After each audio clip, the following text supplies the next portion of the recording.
हरियाणा के घोषणा मंत्री, मेरा मतलब मुख्यमंत्री, अभी कुछ देर पहले उन्होंने ये स्वीकार किया कि Haryana public service commission HPSC और एचएसएससी ये दोनों संस्थाएं पूरी तरह से फ्लॉप हो गई हैं, बंद पड़ी हैं और भारतीय जनता पार्टी की सरकार में युवाओं को नौकरी देने में अक्षम है, विफल है, नौकरी नहीं दे पा रही है भारतीय जनता पार्टी की सरकार।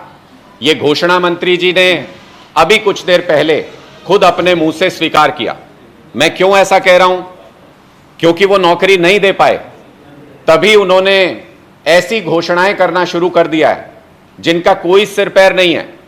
सिर्फ और सिर्फ उनको लगता है कि घोषणाएं करके लोगों को बेवकूफ बनाया जा सकता है। जैसे उनके पार्टी के शीर्ष नेता, देश के प्रधानमंत्री जुमला फेंक देते हैं और चुनाव के बाद कहते हैं अरे ये तो जुमला था। तो अब नायब जी ये चाहते हैं कि वो कुछ जुमले फेंकें और चुनाव के बाद कहते हैं अरे ये तो जुमला था। तो ये होने नहीं देंगे नायब जी। आप जब जब जुमला फेंकेंगे आपके जुमलों का सही तरीके से जवाब दिया जाएगा। आज ये झूठ फैलाने का प्रयास हुआ कि 1,20,000 कर्मचारियों को भारतीय जनता पार्टी की सरकार पक्का कर देगी, ऐसा एक झूठ बोला गया। मैं क्यों कह रहा हूं ऐसा झूठ बोला गया? क्योंकि अगर जो आज घोषणा हुई है, अगर आप उसको सही तरीके से देखेंगे तो सबसे पहले तो मुख्यमंत्री जी को यह बताना चाहिए था, नायब सिंह जी को, कि HKRN को शुरू हुए कितने साल हुए हैं।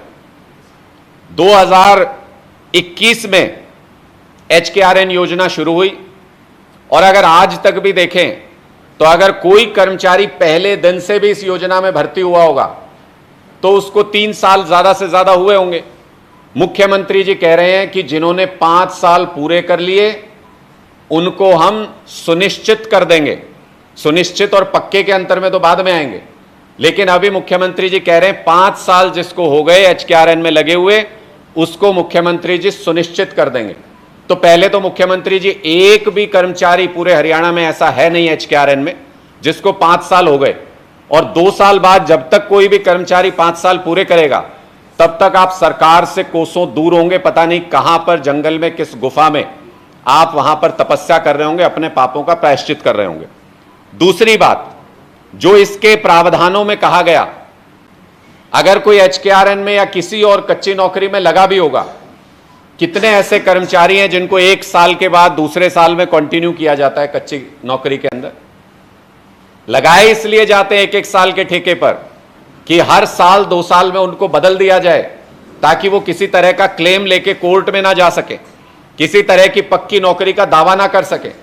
इसलिए ये जो संख्या बताने का प्रयास हुआ 1,20,000, ये पूरी तरह से फर्जी है, झूठ है और हरियाणा के कर्मचारियों को, हरियाणा के लोगों को गुमराह करने का एक प्रयास है जो पूरी तरह से विफल साबित होगा। हरियाणा के लोग इनकी सारी चालों को अच्छे तरीके से समझते हैं।